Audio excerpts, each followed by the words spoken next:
2 বছরে এমপি বাহারের সিন্ডিকেটের হাতে 1,500 কোটি টাকার টেন্ডার, বিপুল টাকা লুটের অভিযোগ।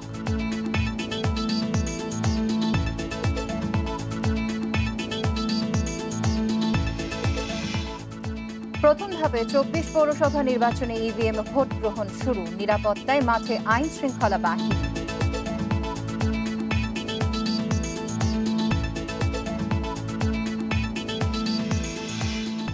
যুক্তরাজ্যের নতুন করোনার সাথে আংশিক মিল পেলেন চট্টগ্রামের গবেষকরা। দেশে 58 দিন ধরে করোনা পজিটিভ এক নারী।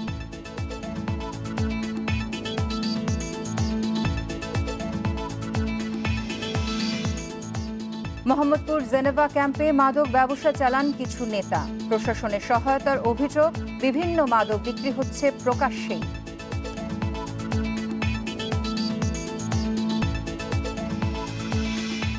এবং করোনার ধাক্কা সামলাতে কৃষিকে প্রাধান্য দিয়ে সরকারের দ্বিতীয় দফা প্রণোদনার পরিকল্পনা, ক্ষুদ্র ও মাঝারি খাতকে গুরুত্ব দেওয়ার দাবি।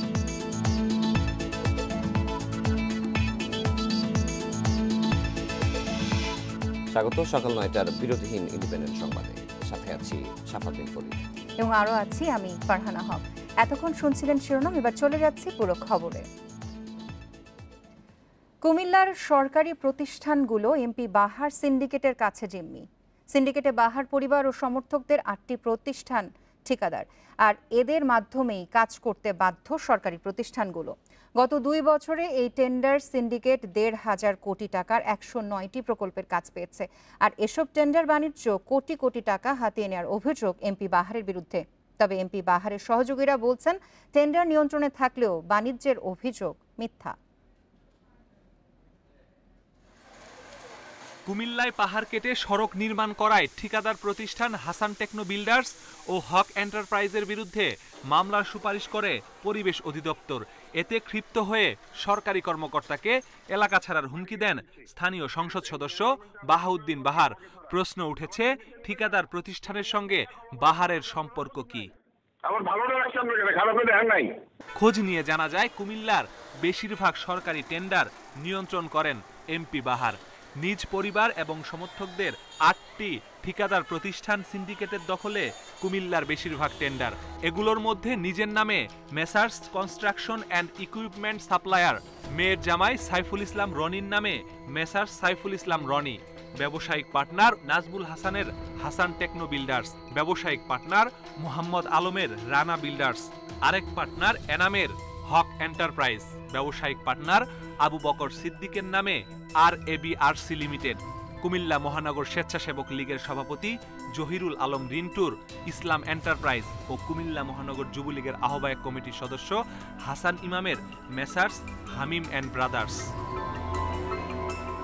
জাতীয় ইজিপি পোর্টালে খোঁজ করে জানা যায়, গত 2 বছরে এমপি বাহারের মেসার্স কনস্ট্রাকশন অ্যান্ড ইকুইপমেন্ট সাপ্লায়ারের নামে 657 কোটি টাকার 55টি প্রকল্প অনুমোদন হয়েছে।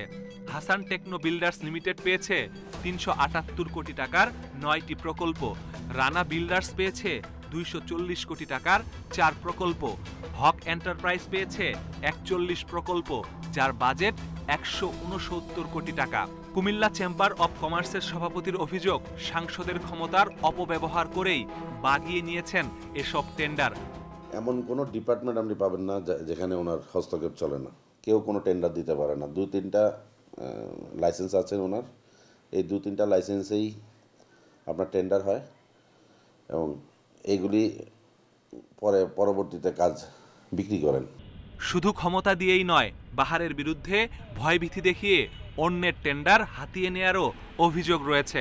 ঢাকার এই ঠিকাদারের অভিযোগ, অক্টোবরে কুমিল্লার শিক্ষা প্রকৌশল অধিদপ্তরের ফার্নিচার সরবরাহের একটি প্রকল্প তার কাছ থেকে ছিনিয়ে নিয়েছে বাহারের সমর্থকেরা।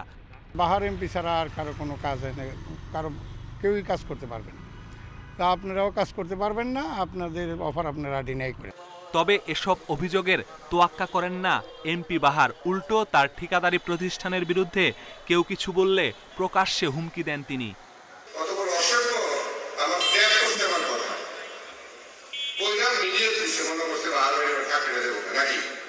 এমপি বাহারের সমর্থকদের দাবি, সরকারি টেন্ডার বাণিজ্যের অভিযোগ উদ্দেশ্য প্রণোদিত। দলের কর্মীদেরকে সহায়তা করতে গিয়ে টেন্ডার নিয়ন্ত্রণ করতে হয়তো হয়েছে, কিন্তু বাণিজ্য শব্দটা একেবারেই যায় না বাহার সাহেবের সাথে, এটা হতেই পারে না। এমপি বাহারের কারণে কুমিল্লার বেশিরভাগ ঠিকাদার ক্ষতিগ্রস্ত হলেও প্রকাশ্যে মুখ খুলতে সাহস পাচ্ছেন না কেউ। Masudur Rahman, independent news, Comilla. প্রথম ধাপে 23 জেলার 24 পৌরসভায় ভোট শুরু হয়েছে। সকাল 8টা থেকে বিকেল 4টা পর্যন্ত একটানা ভোট হবে ইভিএমে। এরই মধ্যে সব প্রস্তুতি শেষ করেছে নির্বাচন কমিশন। নিরাপত্তা নিশ্চিতে মাঠে রয়েছে র্যাব, বিজিবি সহ আইন শৃঙ্খলা রক্ষাকারী বাহিনীর সদস্যরা। এসব পৌরসভায় মেয়র পদে লড়ছেন আওয়ামী লীগ, বিএনপি সহ জাতীয় পার্টি, ইসলামী আন্দোলন, জাতীয় গণতান্ত্রিক পার্টি ও স্বতন্ত্র প্রার্থীরা। 24 পৌরসভায় মেয়র পদে প্রতিদ্বন্দ্বিতা করছেন 93 জন। কাউন্সিলর পদে 848 আর সংরক্ষিত কাউন্সিলর পদে প্রার্থী 266 জন। 22 নভেম্বর প্রথম ধাপে 25 পৌরসভার ভোটের তফসিল দেয় ইসি। তবে গাজীপুরের শ্রীপুর পৌরসভায় বিএনপির মেয়র প্রার্থীর মৃত্যু হওয়ায় সেখানে ভোট গ্রহণ হবে 16 জানুয়ারি। সেদিনই হবে দ্বিতীয় ধাপের 61 পৌরসভার ভোট।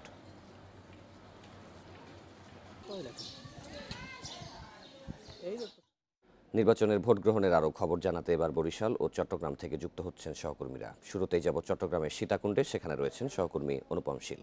অনুপম, চট্টগ্রামে ঠিক কোথায় কোথায় আজকে নির্বাচন হচ্ছে এবং নির্বাচনের সার্বিক নিরাপত্তা পরিস্থিতি এবং ভোট গ্রহণ পরিস্থিতি নিয়ে আপনার পর্যবেক্ষণ কেমন? চট্টগ্রামে শুধুমাত্র একটি পৌরসভাতেই নির্বাচন হচ্ছে, অর্থাৎ সীতাকুণ্ড পৌরসভায়। আমরা এখন আছি সীতাকুণ্ড উচ্চ বিদ্যালয় কেন্দ্রে এবং আমার পেছনে আপনি যদি একটু দেখাই যে একেবারে বেশ লম্বা সারিবদ্ধ বা লাইন ধরেই কিন্তু এখানে ভোটাররা ভোট দিতে এসেছেন এবং এখনো পর্যন্ত আমরা যেটি দেখছি যে অত্যন্ত উৎসবমুখর একটি পরিবেশে এই ভোট গ্রহণ কার্যক্রম চলছে। এবং আমরা এই কেন্দ্রটি ছাড়াও আরও একটি কেন্দ্রে গিয়েছিলাম, সেখানেও ঠিক একই অবস্থা। ভোটাররা বেশ দীর্ঘ সারিতে দাঁড়িয়েই ভোট দিতে এসেছেন।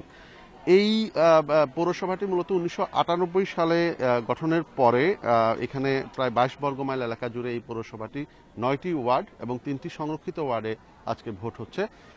যে 9টি সাধারণ ওয়ার্ড আছে সেখানে 62টি পদে কাউন্সিলর, 9টি পদে 62 জন কাউন্সিলর পদে প্রতিদ্বন্দ্বিতা করছেন। আর সংরক্ষিত আসনে অর্থাৎ 3টি সংরক্ষিত আসনে 12 জন প্রার্থী আজকে প্রতিদ্বন্দ্বিতা করছেন। আর মেয়র পদে 3 জন প্রার্থী এখানে রয়েছেন।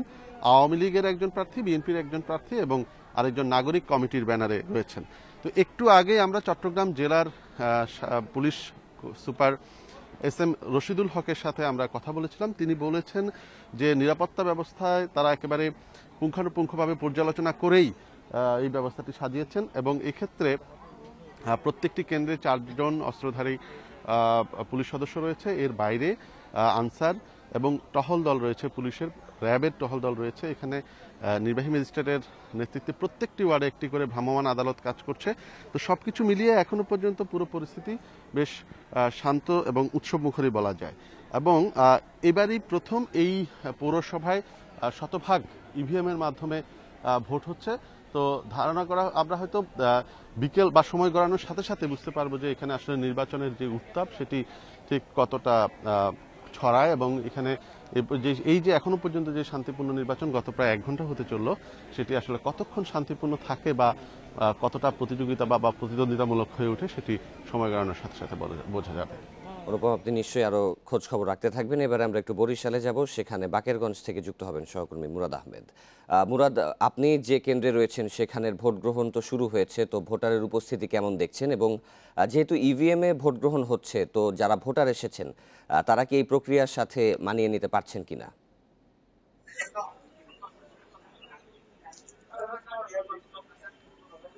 ধন্যবাদ। আসলে আমি দাঁড়িয়ে আছি বাকেরগঞ্জের একটি সরকারি কলেজ যে কেন্দ্রটি রয়েছে এখানে। তো এখানটা আমরা যেটা দেখতে পাচ্ছি যে ভোটারের উপস্থিতি, আমি সকাল থেকে অন্য কেন্দ্র একটি ফাতেমা স্কুল কেন্দ্র আছে সেখানেও গিয়েছিলাম। তো সেখানে আমরা দেখেছি যে ভোটারের উপস্থিতি সাম্প্রতিককালের অন্য সব নির্বাচনের চাইতে অনেক বেশি। হ্যাঁ, আজ যেটি দেখলাম আমি, আপনারা দেখুন যে পেছনে দাঁড়িয়েছে যে ভোটাররা যে পরিমাণ একটা বড় লাইন মেনটেন করে আছেন। আমরা আইন শৃঙ্খলা বাহিনীর সদস্যদেরকেও দেখছি যে সমানভাবে, অর্থাৎ ভোটার এবং তাদের উপস্থিতি প্রায় সমানে সমান এখন পর্যন্ত শান্তিপূর্ণের আভাসটি পাচ্ছি, যেটি আইন শৃঙ্খলা রক্ষার জন্য যে পরিসংখ্যান অনুপম শীল দিয়েছে চট্টগ্রাম থেকে বরিশালের কেন্দ্রবাড়ি একই পরিসংখ্যান, ওটা পুনরাবৃত্তি না করে যেটি বলতে হয় যে আসলে ইভিএম যে ইভিএম এবারে এরা নতুন করে এই প্রথমবারের মতো ভোট দিচ্ছেন।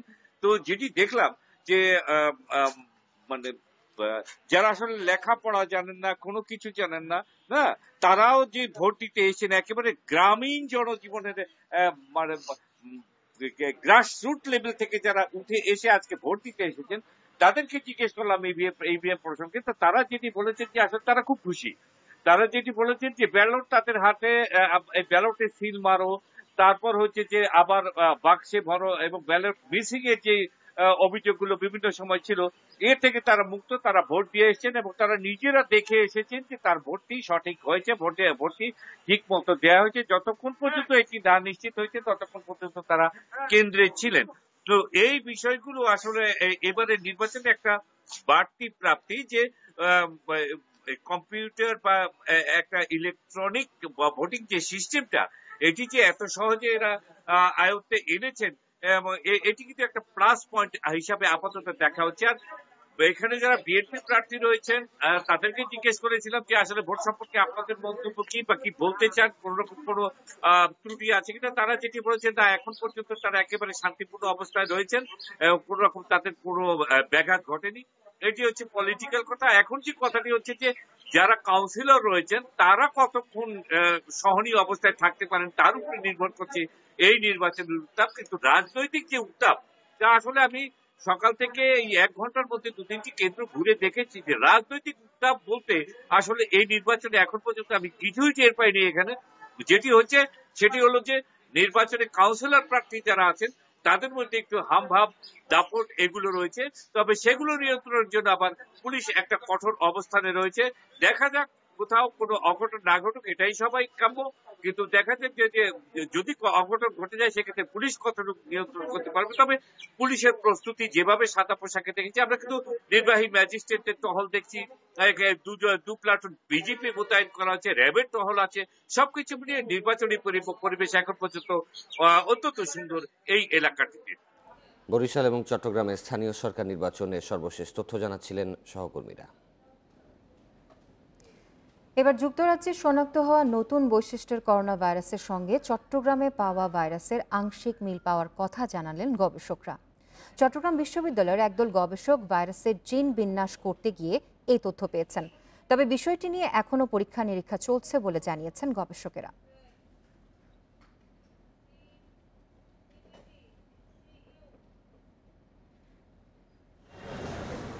চট্টগ্রাম বিভাগের 11 জেলা থেকে পাওয়া করোনা ভাইরাসের নমুনা নিয়ে গবেষণা করছেন চট্টগ্রাম বিশ্ববিদ্যালয়ের একদল গবেষক। নির্বাচিত 46টি নমুনার মধ্যে 33টির 99% জিনোম সিকোয়েন্স উন্মোচনে সফল হওয়ার কথা জানিয়েছেন তারা। গবেষকরা জানিয়েছেন বিভিন্ন এলাকার 30টি সিকোয়েন্সের 126টি মিউটেশন বা রূপ পরিবর্তন হয়েছে। এর মধ্যে 5টি মিউটেশন সবচেয়ে বেশি বিস্তার লাভ করেছে। এছাড়া বিশ্বজুড়ে ব্যাপকভাবে ছড়ানো D614G রূপটির প্রাধান্য দেখা গেছে চট্টগ্রাম বিভাগেও। মিল পাওয়া গেছে বিভিন্ন দেশের নমুনার সঙ্গেও।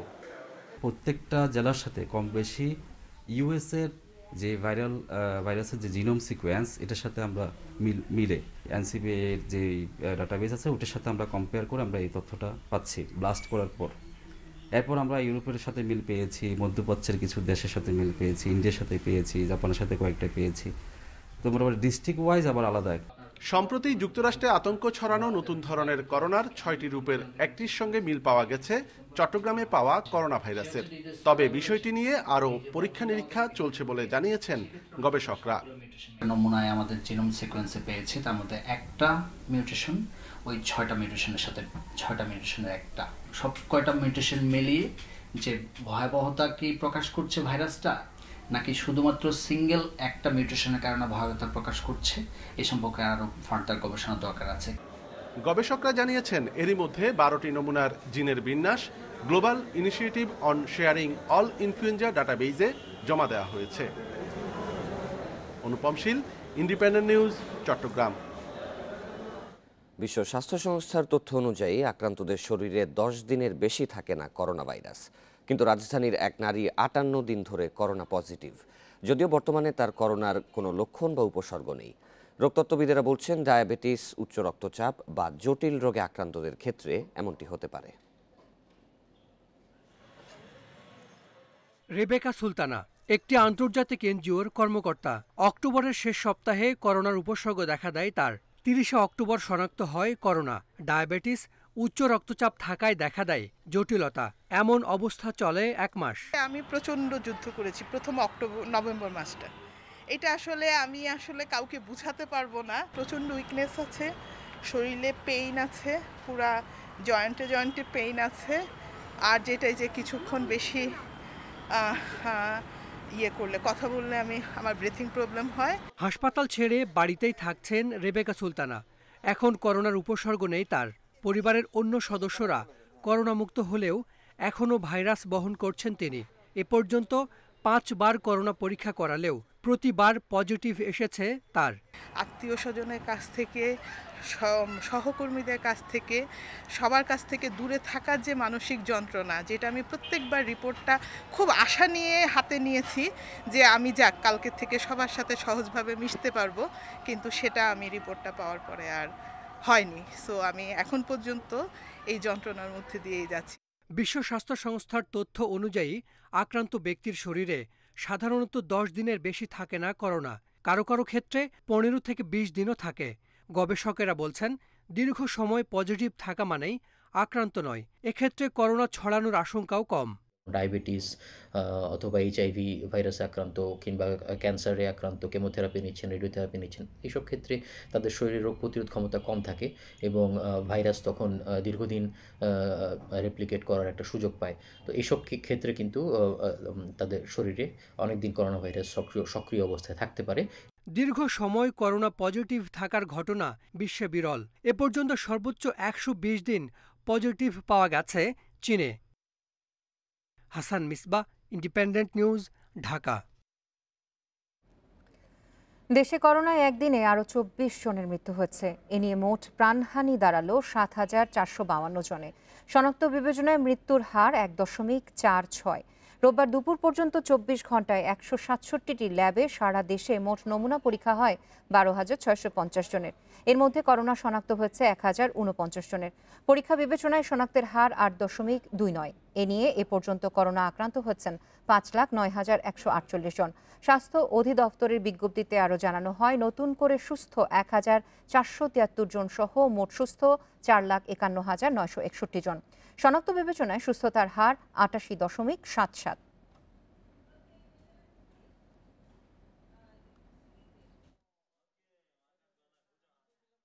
এদিকে জানুয়ারির শেষে বা ফেব্রুয়ারির শুরুতেই দেশে আসবে করোনার টিকা। এগুলো রক্ষণাবেক্ষণ, বন্টন ও প্রয়োগের জন্য প্রশিক্ষণ এবং প্রয়োজনীয় সব প্রস্তুতি নেওয়া হয়েছে বলে জানিয়েছেন স্বাস্থ্যমন্ত্রী জাহিদ মালেক। এছাড়া করোনা ভাইরাসের নতুন ধরন মোকাবিলায় সরকারের পদক্ষেপও তুলে ধরেন তিনি। দুপুরে ঔষধ প্রশাসন অধিদপ্তরে 2টি ভ্যাকসিন ল্যাব পরিদর্শন শেষে মন্ত্রী এসব কথা বলেন। দেশে সম্প্রসারিত টিকাদান কর্মসূচির আওতায় 9 ধরনের টিকা দিয়ে থাকে সরকার।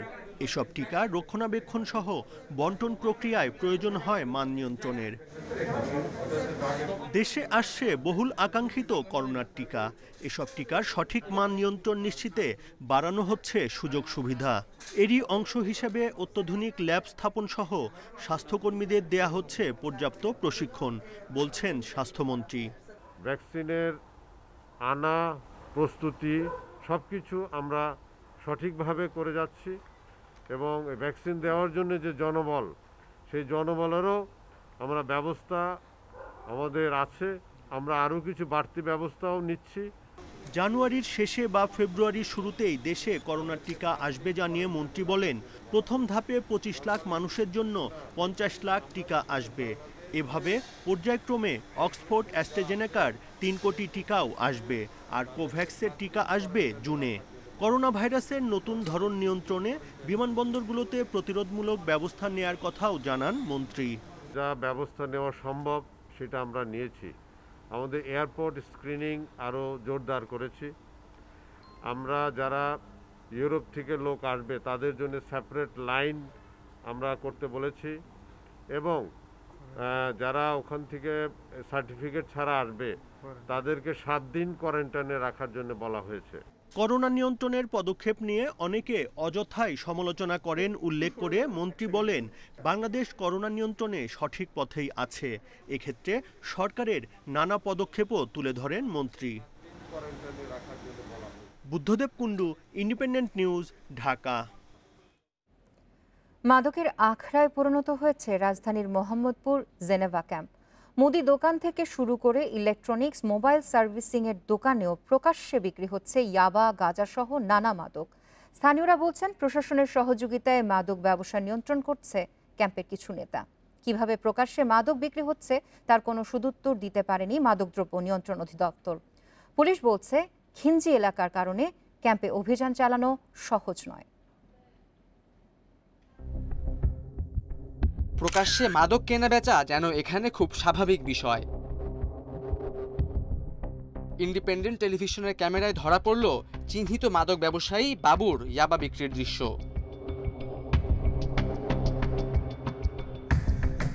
মোহাম্মদপুরের জেনেভা ক্যাম্পের গলি ধরে হাঁটলেই দেখা যায় প্রকাশ্যে মাদক বিক্রির এমন চিত্র। ক্যাম্পের অলিগলি, মুদি, ইলেকট্রনিক্স, মোবাইল সার্ভিসিং এর দোকানে অবাধে বিক্রি হচ্ছে ইয়াবা সহ নানা মাদক দ্রব্য।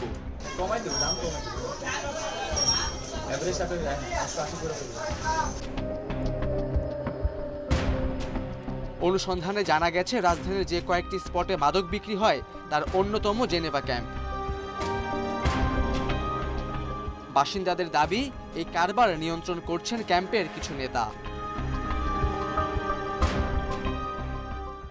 মাদক ব্যবসা এরকম খুব শক্তিশালী চলে যাচ্ছে, আর এরা যারা প্রতিনিধি আমাদের ক্যাম্পে, এরা মাদক ব্যবসায়ীকে আশ্রয় পোষে দেয়। করোনাকে পুঁজি করে এখন যে আবার আগের মতন মাদক ব্যবসা চলে যাচ্ছে, সেটা আসলে হচ্ছে যে আমাদের প্রতিনিধির কারণে। প্রশ্ন, তবে কিভাবে বা কাদের মদদে এখনো ধরাছোঁয়ার বাইরে এই সাম্রাজ্য? মাদকদ্রব্য নিয়ন্ত্রণ অধিদপ্তরের দাবি, আন্তর্জাতিক সংস্থার আওতাধীন ক্যাম্পটিতে অভিযান পরিচালনায় রয়েছে বিধিনিষেধ। সেই সুযোগে গা ঢাকা দেয় মাদক কারবারিরা। জেনেভা ক্যাম্পে স্পেশালি আমরা অনেকবার অভিযান করেছি এবং আরও করব। যে আমরা যদি যেখানে যদি শুনি যে মাদকের সেখানে বিস্তার হচ্ছে বা মাদক সেখানে বেচাকেনা হচ্ছে, আমরা যথেষ্ট ভাবে অভিযান পরিচালনা করি। মাদক ব্যবসার কথা স্বীকার করে পুলিশ বলছে, ক্যাম্পের বাইরে টহল থাকে, তবে ক্যাম্পের ভিতরে চাইলেও অভিযান চালানো সহজ নয়। স্বাভাবিক কারণেই এখানে যেহেতু তারা একটা গেঞ্জি এলাকার মধ্যে থাকে, লক্ষ লক্ষ মানুষ মানে একসাথেই থাকে বলা যায়, সেখানে অভিযানের ক্ষেত্রে আমরা একটু সতর্কতা অবলম্বন করি। আমাদের পুলিশও যেন এখানে কোনো কারণে বাধাগ্রস্ত না হয়, সে কারণে আমরা সতর্কতা অবলম্বন করি। যে অন্যান্য জায়গায় যেভাবে পুলিশ কম সংখ্যক পুলিশ নিয়ে অভিযান চলে যায়, সেখানে অভিযানের ক্ষেত্রে আমরা একটু টাইম নিয়ে সময় নিয়ে আমরা অভিযানটা করি। চিহ্নিত স্পট, চিহ্নিত মাদক ব্যবসায়ীরাও, তবুও ধরাছোঁয়ার বাইরে জেনেভা ক্যাম্পের মাদক সাম্রাজ্য। প্রশাসনের গাফিলতি, অনীহা বা সীমাবদ্ধতা যাই হোক না কেন, এখনই নিয়ন্ত্রণ করা না গেলে দেশের জন্য তা অশনি সংকেত বলছেন বিশেষজ্ঞরা। Khaled Raihan, independent News, Dhaka. আল্লামা শফির হত্যা মামলা তার অনুসারীরাই করেছে, এতে সরকারের কোনো হাত নেই। রোববার তেজগাঁওয়ে গণপূর্ত অধিদপ্তরে বঙ্গবন্ধু কর্নার উদ্বোধন অনুষ্ঠানে এই মন্তব্য করেন স্বরাষ্ট্রমন্ত্রী আসাদুজ্জামান খান। তিনি জানান, প্রয়োজনে মামলা তদন্তের বিষয়ে সহযোগিতা করবে সরকার। কিন্তু তার আল্লামা শফি সাহেবের অনুসারীরা, তার ভক্তরা কিংবা তার প্রিয়জনরা করেছেন, এর সঙ্গে সরকারের কোনো সংশ্লিষ্টতা নাই। আমি আগেও বলেছি, যে কেউ সংক্ষুব্ধ হলে, যে কেউ মনে করেন যদি তা কেউর প্রতি অন্যায় হয়েছে, সে মামলা করতে পারেন। সেইভাবেই মামলাগুলি হয়েছে। বিচার বিভাগে সম্পূর্ণ স্বাধীন। বিচার বিভাগ এই মামলাগুলি নিয়ে তারাই ডিসিশন নেবে কি করবেন, কত দ্রুততার সঙ্গে এটা শেষ করবেন। আমাদের এখানে করার কিছু। দুদকের মানি লন্ডারিং ও জ্ঞাত আয় বহির্ভূত সম্পত্তি অর্জনের মামলায় সংসদ সদস্য কাজী শহীদ ইসলাম পাপুল, তার স্ত্রী, কন্যা ও শালিকার ৬১৭টি ব্যাংক হিসাব জব্দ ও ৯২টি স্থাবর সম্পত্তি ক্রোকের নির্দেশ দিয়েছে ঢাকা মহানগর দায়রা জজ আদালত। পাশাপাশি পল্টন থানার মানি লন্ডারিং মামলায় পাপুল সহ ৬ ব্যক্তি ও ২ প্রতিষ্ঠানের ৫৩টি ব্যাংক হিসাব জব্দেরও নির্দেশ দেওয়া হচ্ছে। দুদক এবং পুলিশের অপরাধ ও তদন্ত বিভাগের পৃথক দুটি আবেদনের শুনানি শেষে রোববার ঢাকার জ্যেষ্ঠ বিশেষ জজ KM ইমরুল কায়েস এই আদেশ দেন। মানব ও মুদ্রা পাচারের অভিযোগে গত 6 জুন কুয়েতে গ্রেপ্তার হওয়া সংসদ সদস্য কাজী শহীদ ইসলাম পাপুলের বিরুদ্ধে দুদক ও সিআইডির মামলায় তদন্তের স্বার্থে পাপুল, তার স্বজন ও সংশ্লিষ্ট 2 প্রতিষ্ঠানের 670টি ব্যাংক হিসাব ও 92টি তফসিলভুক্ত স্থাবর সম্পত্তি ক্রয়ের আবেদন করা হয়েছিল। শুনানি শেষে পৃথক 2টি আবেদন মঞ্জুর করে আদালত। শহীদুল ইসলাম পাপুল এমপি এবং শাহিদুর রহমান মনির, জেসমিন প্রধান, ওয়াফা ইসলাম, কাজী বদরুল ইসলাম এলাস লিটন এবং গোলাম মোস্তফা, এই 6 জন এবং এদের সত্তা যে কোম্পানি সেটা হচ্ছে JW লীলাবতী। এই কোম্পানিটা হচ্ছে প্রোভাইডার হচ্ছে জেসমিন প্রধান এবং job international job bank international, এটার প্রধান হচ্ছে প্রোভাইডার হচ্ছে কাজী বদরুল ইসলাম। এই 8টার 53টা ব্যাংক অ্যাকাউন্ট সেটা আজকে জব্দ করা হয়েছে। পাপুলের স্ত্রী এবং কন্যা এবং শেলিকা, এই 4 জনের মোট 617টি ব্যাংক অ্যাকাউন্ট দুর্নীতি দমন কমিশনের তদন্তকারী কর্মকর্তা মোহাম্মদ সালাউদ্দিনের আবেদনের প্রেক্ষিতে ফ্রিজ করা হয়েছে এবং এই 4 জনের বিভিন্ন জায়গায় প্রায় 92টা তফসিলে বর্ণিত সম্পত্তিসমূহ আজকে আদালতের মাধ্যমে ক্রয় করা হয়েছে। এদিকে রোববার দুপুরে ঢাকা মহানগর দায়রা জজ আদালতে আত্মসমর্পণ করে জামিনের আবেদন করেন পাপুলের স্ত্রী সংরক্ষিত আসনের সংসদ সদস্য সেলিনা ইসলাম ও কন্যা ওয়াফা ইসলাম। আদালত তাদের জামিন আবেদন মঞ্জুর করে। শাহাদাত স্বপন, ইন্ডিপেন্ডেন্ট নিউজ, ঢাকা। দেশের উত্তর পশ্চিমাঞ্চলে চলছে শৈত্যপ্রবাহ। আগামী 2 থেকে 3 দিন থাকবে এমন পরিস্থিতি। মৃদু শৈত্যপ্রবাহটি মাঝারি শৈত্যপ্রবাহের রূপ নিতে পারে বলেও জানিয়েছে আবহাওয়া অফিস। শৈত্যপ্রবাহের প্রভাব না পড়লেও রাজধানীতে কমতে পারে দিনের তাপমাত্রা। উত্তর পশ্চিমাঞ্চলে কয়েকদিন ধরে চলছে শীতের প্রকোপ। মৃদু শৈত্যপ্রবাহের মধ্যে অনেক জায়গাতেই তাপমাত্রা নেমেছে 1 অঙ্কে। রোববার দেশের সর্বনিম্ন তাপমাত্রা রেকর্ড হয় রাজশাহীতে 7.8 ডিগ্রি সেলসিয়াস। এছাড়া 7 থেকে 9 ডিগ্রিতে নেমেছে গোপালগঞ্জ, ঈশ্বরদী, শ্রীমঙ্গল, দিনাজপুর, তেঁতুলিয়া, চুয়াডাঙ্গা, যশোরের তাপমাত্রা। তীব্র শীতের কারণে অনেক জায়গায় থমকে গেছে স্বাভাবিক জীবনযাত্রা। ভোগান্তিতে পড়েছে নিম্ন আয়ের মানুষ। 5-7 দিনের ভিতর যা ঠান্ডা পড়ছে, অসম্ভব ঠান্ডা, চলাফেরা জবর কষ্ট হচ্ছে। এই একদিন কাজে আসলে আরেকদিন কাজ হয় না। রাত 12টা পর্যন্ত আমরা বসে থাকি, তারপরে রোদ উঠলে কাজে আমরা আসি। এই শীতের কারণে আমরা চলাফেরা করতে পারতেছি না, আমরা গরিব মানুষ। আবহাওয়া অধিদপ্তর বলছে সামনের কয়েকদিনে আরও কমবে তাপমাত্রা, মৃদু শৈত্যপ্রবাহ রূপ নেবে মাঝারি শৈত্যপ্রবাহে। বর্তমান আবহাওয়া পরিস্থিতি অনুযায়ী বিরাজমান শৈত্যপ্রবাহ রাজশাহী ও রংপুর বিভাগ এবং এর পার্শ্ববর্তী এলাকায় আরও 2 থেকে 3 দিন অব্যাহত থাকার সম্ভাবনা রয়েছে। এটি পরবর্তীতে মৃদু থেকে মাঝারি ধরনের শৈত্যপ্রবাহের রূপ নেওয়ারও সম্ভাবনা রয়েছে। আবহাওয়া অফিস জানিয়েছে উত্তর পশ্চিমাঞ্চলে শৈত্যপ্রবাহ চললেও রাজধানীতে এর প্রভাব পড়বে না। তবে আগামী কয়েকদিনে ঢাকার তাপমাত্রাও কমবে। Jahanara Parvin, Independent News, Dhaka. শীত এবং আবহাওয়া পরিস্থিতির বিস্তারিত জানাতে এবার কুড়িগ্রাম থেকে যুক্ত হবেন সহকর্মী আব্দুল খালেক। খালেক, কুড়িগ্রামে আজকে ঠিক তাপমাত্রা কত রেকর্ড করা হয়েছে এবং শৈত্যপ্রবাহের যে হালচাল বলা হচ্ছে মাঝারি থেকে তীব্র হতে পারে, তো এখানকার সার্বিক পরিস্থিতি কেমন দেখছেন এবং শীতে জনমানুষের ভোগান্তি কেমন?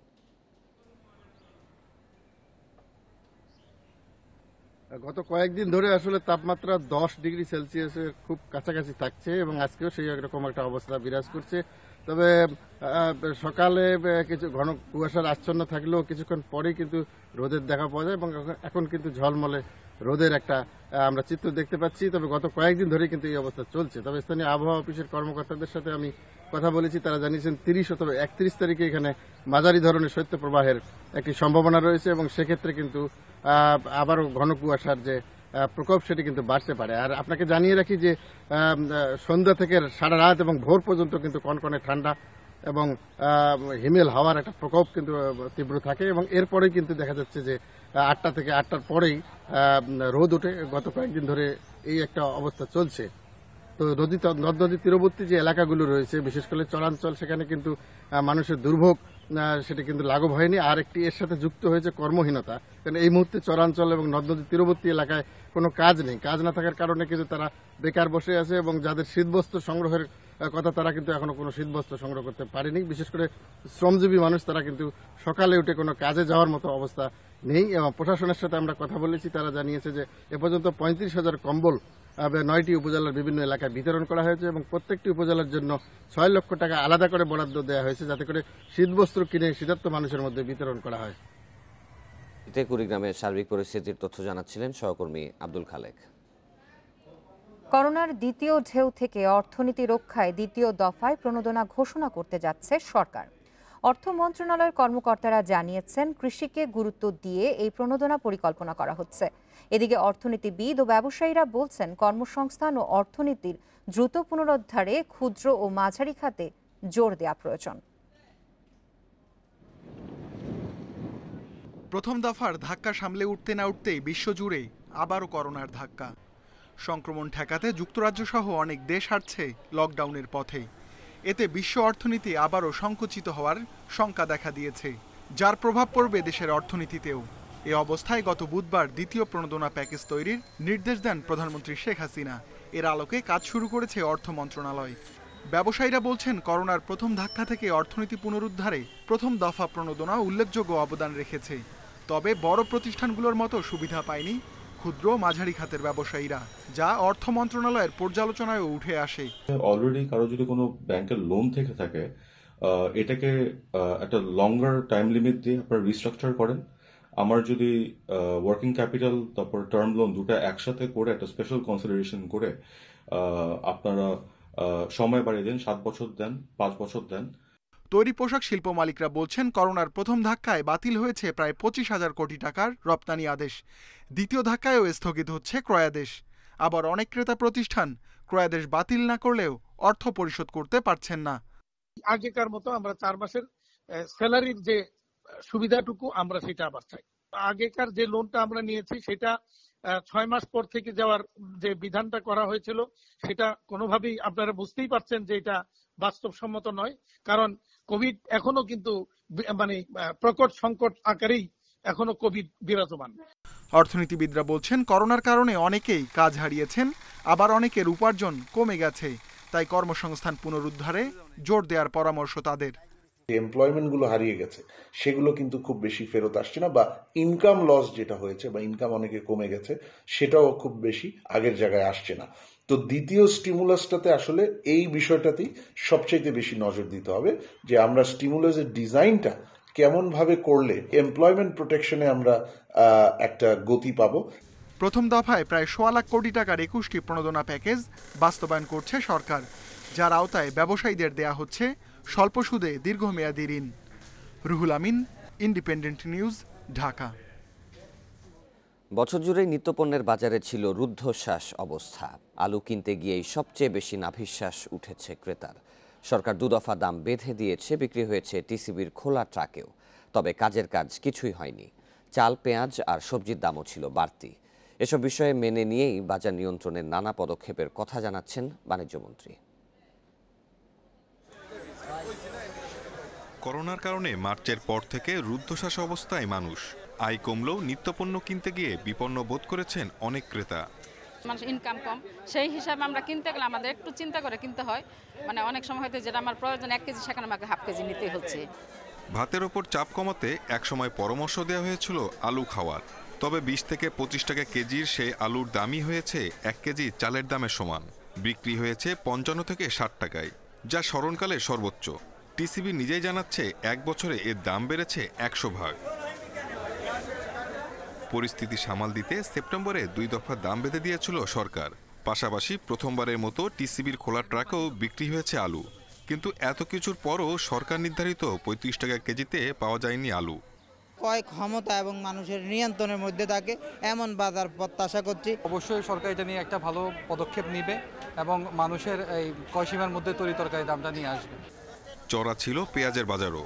সেপ্টেম্বরে ভারত রপ্তানি বন্ধের পর রাতারাতি কেজিতে দাম ওঠে 100 টাকা। পরে চীন, তুরস্ক, মিশর সহ নানা দেশের পেঁয়াজ আসে বাজারে।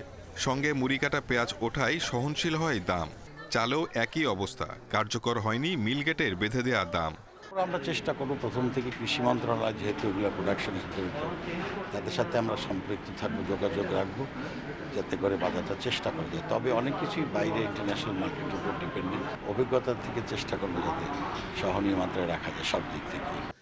নতুন বছরে নিত্যপণ্যের দাম স্বাভাবিক রাখতে বরাবরের মতোই সঠিক বাজার ব্যবস্থাপনার ওপর জোর দিচ্ছেন বিশ্লেষকেরা। অতি মুনাফা যাতে তারা নিতে না পারে তার জন্য সরকারের মনিটরিংটাকে বাড়াতে হবে এবং বাজারে হস্তক্ষেপ করতে হবে। আপনি বাজারে দাম বেঁধে দিলেন কিন্তু বাজারে হস্তক্ষেপ করতে পারলেন না এবং প্রয়োজনীয় পরিমাণে ওপেন মার্কেট সেল করতে পারলেন না, তাহলে বাজারকে নিয়ন্ত্রণ করা যাবে না। তবে বছরের শেষে শীতের সবজির উৎপাদন ভালো হওয়ায় সুবাতাস ছিল বাজারে। এর আগে বছরের বড় অংশ জুড়েই গড়ে ৬০ টাকার নিচে মেলেনি কোনো সবজি। Shahid Ahmed, independent News, Dhaka.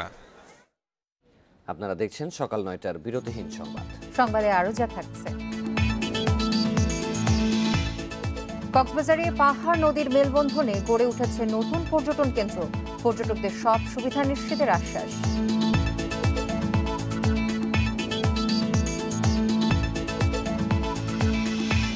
Globe সকার অ্যাওয়ার্ডে শতাব্দীর সেরা ফুটবলার নির্বাচিত হলেন ক্রিস্টিয়ানো রোনালদো।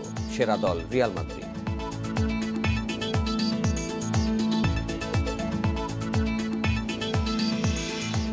সিটি কর্পোরেশনের অপরিকল্পিত উন্নয়ন কাজে চরম ভোগান্তিতে সিলেট মহানগরীর বাসিন্দারা। নানা অজুহাতে একই রাস্তা বারবার খোঁড়া, নির্মাণ সামগ্রী রাস্তায় ফেলে রাখা ও নিরাপত্তা বেষ্টনী না দিয়ে নির্মাণ কাজ চালানোর প্রায় ঘটছে দুর্ঘটনা। এজন্য সংশ্লিষ্ট ঠিকাদার ও পৌর কর্তৃপক্ষের গাফিলতিকেই দায়ী করছেন স্থানীয়রা। বেশ কয়েক বছর ধরেই সিলেট মহানগরীতে চলছে মূল সড়ক ও পাড়া মহল্লার বিভিন্ন রাস্তা প্রশস্তকরণ ও ড্রেন নির্মাণ কাজ। কখনো পয় নিষ্কাশন, কখনো বিদ্যুৎ অথবা পানির লাইন মেরামতের নামে চলছে খোঁড়াখুড়ি। এতে সড়কে প্রায় সৃষ্টি হচ্ছে তীব্র যানজট, ধুলোবালিতে নাজেহাল নগরবাসী। এসব রাস্তায় নির্মাণ সামগ্রী রাখা ও নিরাপত্তা বেষ্টনী না থাকায় প্রতিদিনই ঘটছে দুর্ঘটনা। চলতি মাসেই অরক্ষিত নির্মাণাধীন ড্রেনে পড়ে মারা গেছেন শিক্ষক নেতা ও ছড়াকার আব্দুল বাসিত মোহাম্মদ। আমার ভাই মারা গেছে, কিন্তু অনেকেই হয়তো এরকম অ্যাক্সিডেন্ট হয়েছে, মারা যায়নি। কিন্তু আমি চাই না এইটা আমার ভাইয়ের মতো আরেক ভাই যেন এরকম ইন্তেকাল করে। দীর্ঘমেয়াদী অপরিকল্পিত উন্নয়ন কাজের ভোগান্তি নিরসনে মানববন্ধন করেছে সিলেটের সচেতন মহল। দীর্ঘ সময় নিয়ে নিম্নমানের এসব উন্নয়ন কাজ ঠিকাদারদের অর্থ লুপাটের কৌশল বলে অভিযোগ সচেতন নাগরিকদের। এটা প্রকল্পবাজি হচ্ছে, মূলত টাকা লুটপাটের একটি উৎসব চলছে। প্রথম উন্নয়নটা হোক নগরকর্তা এবং সিটি কর্পোরেশনের কর্তা ব্যক্তিদের মননের উন্নয়ন হোক। অনতিবিলম্বে এই কাজগুলো যাতে দ্রুত শেষ হয়, নিরাপত্তা বেষ্টনী দেওয়া হয় এবং একজন পরিকল্পনাবিদ, আমরা এখনো জানি না সিটি কর্পোরেশনে আছে কিনা একজন পরিকল্পনাবিদের প্রয়োজন আছে। মেয়র বলছেন, উন্নয়ন প্রকল্পের কাজের দ্রুত বাস্তবায়ন ও অনিয়ম বন্ধে নজরদারি বাড়ানো হচ্ছে। আমরা বারবার খোঁড়াখুড়ি না হওয়ার জন্য একবারে রাস্তা পিচ করার আগে সব খোঁড়াখুড়ি করতে যাচ্ছি। তো এখন করলেও টেকা, না করলেও টেকা। ড্রাস্টিক অ্যাকশনে যাব এবং আমি ইতিমধ্যে ঠিকাদারকে মিটিং ডেকেছি যে প্রত্যেক ঠিকাদার যদি সুনির্দিষ্টভাবে তারা এই আইন না মানেন তাহলে কিন্তু তাদের বিরুদ্ধে ব্যবস্থা নেব। সিলেট নগরীর মহাপরিকল্পনার সঙ্গে সামঞ্জস্য রেখে এসব উন্নয়ন কাজ পরিকল্পিতভাবে দ্রুত বাস্তবায়নের দাবি নগরবাসীর। মাধব কর্মকার, ইন্ডিপেন্ডেন্ট নিউজ, সিলেট। কক্সবাজারে চকরিয়ায় পাহাড় আর নদীর মেলবন্ধন জানান দিচ্ছে নতুন এক পর্যটন সম্ভাবনা। মাতামুহুরী নদীর পাশে ১০০ একর জমি নিয়ে গড়ে তোলা হচ্ছে পর্যটন স্পট নিভৃতে নিঃসর্গ। উপভোগের জন্য শিগগিরই সব ধরনের সুযোগ সুবিধা নিশ্চিতের কথা জানিয়েছে প্রশাসন। মাতামুহুরী নদী ঘেঁষা গ্রাম মানিকপুর, সুরাজপুর। কক্সবাজারের চকরিয়া উপজেলায় অবস্থান এই গ্রামের। নদী পাহাড়ের মিতালির নৈসর্গিক সৌন্দর্যের দেখা মেলে এখানে। এলাকাটিতে কক্সবাজারের জেলা প্রশাসনের উদ্যোগে ১০০ একর জুড়ে গড়ে তোলা হচ্ছে পর্যটন কেন্দ্র। এর নাম দেয়া হয়েছে নিভৃতি নিসর্গ। এখানে আমাদের পর্যটন শিল্পের বিকাশে অনেক সম্ভাবনা আছে। আমাদের পাহাড়, নদী এবং আমরা যেখানে দাঁড়িয়ে আছি যে শ্বেত পাহাড়ের পাদদেশে, এই অপরূপ সৌন্দর্যময় জায়গাটাকে আমরা আরও পর্যটকদের আসার উপযোগী করা পর্যটকরা যাতে নির্বিঘ্নে ভ্রমণ করতে পারে সেই ব্যবস্থা আমরা করব। এলাকাটি ঘিরে পর্যটনের বিপুল সম্ভাবনা দেখছেন জনপ্রতিনিধিরা। আমাদের বর্তমান যে উপজেলা নির্বাহী কর্মকর্তা খুব উদ্যোগী এবং এই কাজ করার জন্য এখানে নিরাপত্তার কোনো অসুবিধা নেই। আমরা ইতিমধ্যে কাজ আরম্ভ করেছি এবং জেলা প্রশাসক মহোদয় এসেছেন, আমি মনে হয় এখানে আমরা আরও বেশি করে কাজ করতে পারবো এবং আমরা চাই এই সুরজপুর মানিকপুর পর্যটনকে বাংলাদেশ দেখবে। সঠিক ব্যবস্থাপনা নিশ্চিত করতে পারলে পর্যটন কেন্দ্রটি জনপ্রিয় হয়ে উঠতে বেশি সময় লাগবে না বলে মত অনেকের। তৌফিকুল ইসলাম, ইন্ডিপেন্ডেন্ট নিউজ, কক্সবাজার। পর্যটন মৌসুম হওয়ায় রাঙামাটির সাজেক ভ্যালিতে প্রতিদিনই প্রচুর পর্যটক ঘুরতে আসছেন। পর্যটকদের আগমনে মুখরিত রুইলুই পাড়া ও কলাংপাড়া। ছুটির দিন ছাড়াও সপ্তাহের প্রতিদিনই সাজেক উপত্যকায় মেঘ দেখতে ভিড় করছেন প্রকৃতি প্রেমীরা। এছাড়া সমুদ্রপৃষ্ঠ থেকে 1800 ফুট উঁচু পাহাড় ও সূর্যোদয় ও সূর্যাস্তের নয়নাভিরম দৃশ্য উপভোগ করছে এখানে পর্যটকরা। এখানে নিয়মিত মেঘের দেখা মিলছে। সাজেকের সৌন্দর্যে মুগ্ধ পর্যটকরা। আগামী ফেব্রুয়ারি পর্যন্ত পর্যটন মৌসুম এমন ভিড় থাকবে বলে আশা করছে সাজেকের পর্যটন সংশ্লিষ্টরা। অতিথি বাড়ায় খুশি হোটেল, মোটেল ও রেস্টুরেন্ট ব্যবসায়ীরা। তবে করোনার মধ্যে স্বাস্থ্যবিধি মানছে না পর্যটকরা। পর্যটকদের নিরাপত্তায় কাজ করছে আইন শৃঙ্খলা বাহিনী।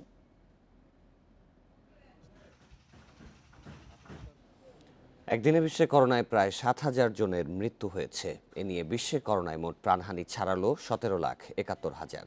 নতুন 4 লাখেরও বেশি শনাক্ত নিয়ে এ পর্যন্ত আক্রান্তের সংখ্যা 8,11,00,000-এর বেশি। একদিনে সবচেয়ে বেশি 1200 জনের মৃত্যু হয়েছে যুক্তরাষ্ট্রে। নতুন করে শনাক্ত 1,21,000 রোগী। নরওয়েতে রোববার এক ব্যক্তির দেহে নতুন ধরনের করোনা ভাইরাস পাওয়া গেছে।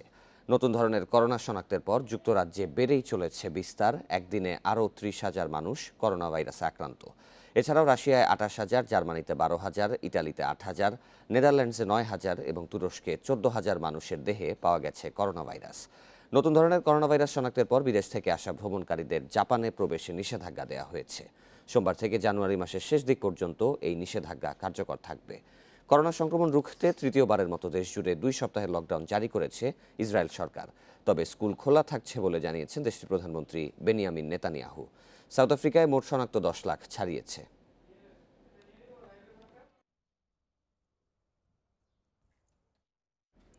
করোনা মোকাবেলায় ইউরোপীয় ইউনিয়নের 27 সদস্য দেশে শুরু হচ্ছে ফাইজার বায়োএনটেকের টিকা প্রয়োগ।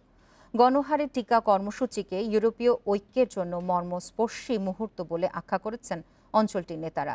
আর ইউরোপিয়ান কমিশনের প্রেসিডেন্ট উর্সুলা ভন ডার জানান, ইউর 27 দেশে এরই মধ্যে পৌঁছে গেছে যুক্তরাষ্ট্র, জার্মানির উদ্ভাবিত টিকা। ইউরোপের করোনা প্রাদুর্ভাবের এপিসেন্টারের একটি স্পেন। দেশটিতে শুরু হয়েছে ফাইজার বায়োএনটেকের টিকাদান কর্মসূচি। রোববার প্রথম টিকা দেওয়া হয় কেয়ার হোমের 96 বছর বয়সী এক নারীকে। ইতালিতে প্রথম টিকা নিয়েছেন ক্লোডিয়া আলিভার্নিনি নামের এক নার্স। রোমের একটি হাসপাতালে টিকা নিয়েছেন আরও কয়েকজন। জার্মানির হামবুর্গের মধ্য দিয়ে দেশজুড়ে শুরু হয়েছে টিকাদান কর্মসূচি। টিকা নিয়েছি, ভালো লাগছে, ব্যথা পাইনি, সহ্য করতে পেরেছি। মেয়রও টিকা নিতে এসেছেন। আমি খুশি, কারণ আমরা মহামারীর বিরুদ্ধে দাঁড়াতে সফল হয়েছি। ধাপে ধাপে আমরা এই সময় কাটিয়ে উঠতে পারবো আর ফিরে যাব স্বাভাবিক জীবনে। ইউরোপ জুড়ে টিকাদান কর্মসূচির এই দিনকে ঐতিহাসিক বলে উল্লেখ করেন অস্ট্রিয়ার চ্যান্সেলর। 2020 সালের 27 ডিসেম্বর একটি ঐতিহাসিক দিন। করোনা মহামারীর বিরুদ্ধে অস্ট্রিয়া, ইউরোপ, এমনকি পুরো বিশ্বই লড়াই করছে। ফাইজার বায়োএনটেকের টিকা নিয়েছেন চেক রিপাবলিকের প্রধানমন্ত্রী আন্দ্রেস বাবিস। এছাড়া টিকা দেওয়া শুরু হয়েছে বুলগেরিয়া, স্লোভানিয়া, রোমানিয়া, পোল্যান্ড সহ ইইউর 27 দেশে। পরিকল্পনা অনুযায়ী 46 কোটি মানুষকে টিকাদান কর্মসূচির আওতায় আনা হচ্ছে। এদিকে যুক্তরাজ্য থেকে বিশ্বের বিভিন্ন দেশে ছড়িয়ে পড়ছে করোনার নতুন ধরনের সংক্রমণ। সায়রা খান, ইন্ডিপেন্ডেন্ট নিউজ। চীনের উত্তর পূর্বাঞ্চলে ছুরিকাঘাতে কমপক্ষে 7 জন নিহত হয়েছেন। আহত হয়েছেন আরও 7 জন। এ ঘটনায় জড়িত সন্দেহে একজনকে গ্রেপ্তার করেছে পুলিশ। দেশটির লিয়াওনিং প্রদেশের কাইজুয়ান শহরে রোববার ছুরি হামলার ঘটনা ঘটে। তবে হতাহতের পরিচয় এখনও জানা যায়নি। প্রত্যক্ষদর্শীরা জানান এলো পাতারি ছুরি নিয়ে হামলা চালিয়ে গেছেন ওই ব্যক্তি, কিন্তু হামলার কারণ এখনও জানা যায়নি। এবিসি নিউজ জানায় চীনা আইন আগ্নেয়াস্ত্রের বিক্রয় ও নিজের কাছে রাখা নিষিদ্ধ। তবে ছুরি বা বাড়িতে তৈরি বিস্ফোরক দিয়ে হামলার ঘটনা নতুন নয়। এর আগে জুনে গুয়াংসির একটি স্কুলে ছুরি হামলায় আহত হয় ৩৯ জন।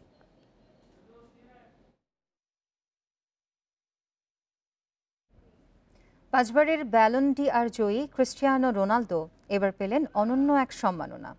গ্লোব সকার অ্যাওয়ার্ডে শতাব্দীর সেরা ফুটবলার নির্বাচিত হয়েছেন পর্তুগিজ তারকা। মেসি, রোনালদিনিওর মতো ফুটবলারকে পেছনে ফেলে এই পুরস্কার জিতেন রোনালদো।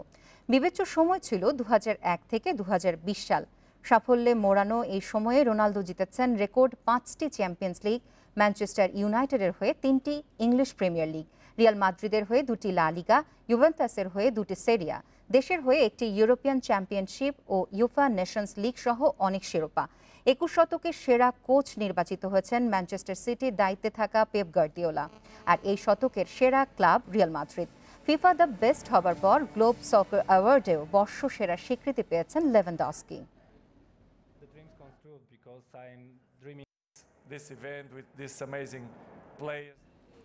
প্রথম কোনো ক্রিকেটার যিনি ৩ ফরম্যাটের বিশ্বসেরা অলরাউন্ডার হয়েছেন সেই সাকিব আল হাসান আইসিসির দশক সেরা ওয়ানডে দলে থাকলেও টেস্ট আর টি-20তে জায়গা পাননি। আইসিসির সেরা দলে বাংলাদেশের একমাত্র প্রতিনিধি সাকিব। একমাত্র ক্রিকেটার হিসেবে ৩ ফরম্যাটে জায়গা পেয়েছেন বিরাট কোহলি, আর কোনো দলেই নেই পাকিস্তানের কেউ।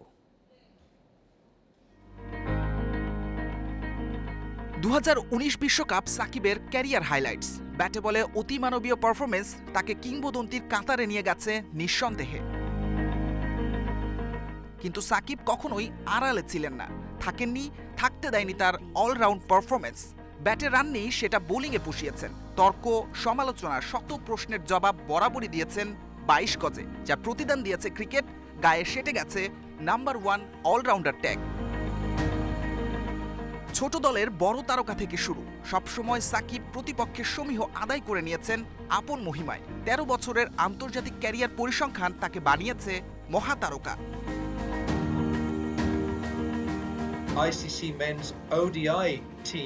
ওয়ানডের দশক সেরা দলে সাকিবকে না রেখে পারেনি আইসিসি। সেরা দলের যে ছবি প্রকাশ করেছে তাতে 5 নম্বর পজিশনটা টাইগার নাম্বার 1-এর। সাকিব আল হাসান, বাংলাদেশ। আইসিসির ভোটিং একাডেমির সাংবাদিক আর সম্প্রচারকদের ভোটে নির্বাচিত হয়েছে দশক সেরা দল। 2011-র 1 জানুয়ারি থেকে 7 অক্টোবর 2020-এর পারফরমেন্স ছিল বিবেচনায়। এই সময়ে সাকিব 104 ওয়ানডে খেলেছেন, 40-এর উপর গড়ে 4 সেঞ্চুরিতে প্রায় 3500 রান। অ্যাকাউন্টে জমা হয়েছে 131 উইকেট। অলরাউন্ড পারফরমেন্সে তার ধারে কাছে নেই কেউই। সেরা ওয়ানডে দলের অধিনায়ক মহেন্দ্র সিং ধোনি, বিরাট কোহলি আর রোহিত শর্মা ভারতের বাকি 2 সদস্য। টি-20-র সেরা দলে রয়েছেন এই 3 জন। টেস্ট দলে অবশ্য ইংলিশদের দাপট, সর্বোচ্চ 4 জন। এশিয়ার 3 প্রতিনিধি কোহলি, আশ্বিন, সাঙ্গাকারা।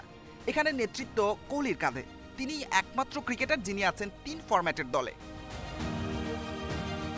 পাওয়ার হিটিংয়ে টি-20 অধিনায়ক ধোনি, টেস্টের মতো এখানেও নেই বাংলাদেশের কেউ। সাইদ সাদি, ইন্ডিপেন্ডেন্ট নিউজ।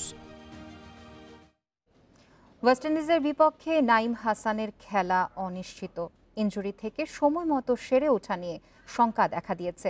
সার্জারির পর বিসিবির চিকিৎসকরা দেখে জানিয়েছেন 24 জানুয়ারির আগে বোলিং অনুশীলনে ফেরা কঠিন, ফলে প্রস্তুতি ম্যাচে খেলতে পারবেন না এই স্পিনার। যদিও প্রথম টেস্টের আগে পুরো ফিট হতে সর্বোচ্চ চেষ্টা করতে চান নাইম। টি-20 কাপে বোলিংয়ের সময় হাতের আঙুলে ব্যথা পান এই তরুণ তারকা। সার্জারির পর আপাতত আছেন বিশ্রামে। 10 জানুয়ারি আবারও যেতে হবে চিকিৎসকের কাছে। আঙুলে লাগানো রিং বের করার পর শুরু করবেন রিহ্যাব। ক্যারিবীয়দের বিপক্ষে প্রথম টেস্ট শুরু 3 ফেব্রুয়ারি।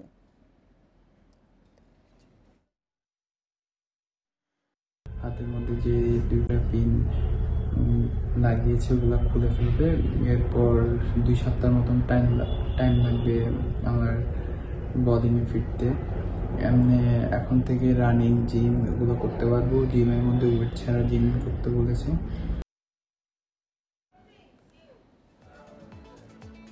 এই ছিল বিরতিহীন সংবাদে। ইন্ডিপেন্ডেন্ট টেলিভিশনের সব খবর আরো বিস্তারিত জানতে চোখ রাখুন ফেসবুক, ইউটিউব এবং টুইটারে। ধন্যবাদ সবাইকে। ধন্যবাদ।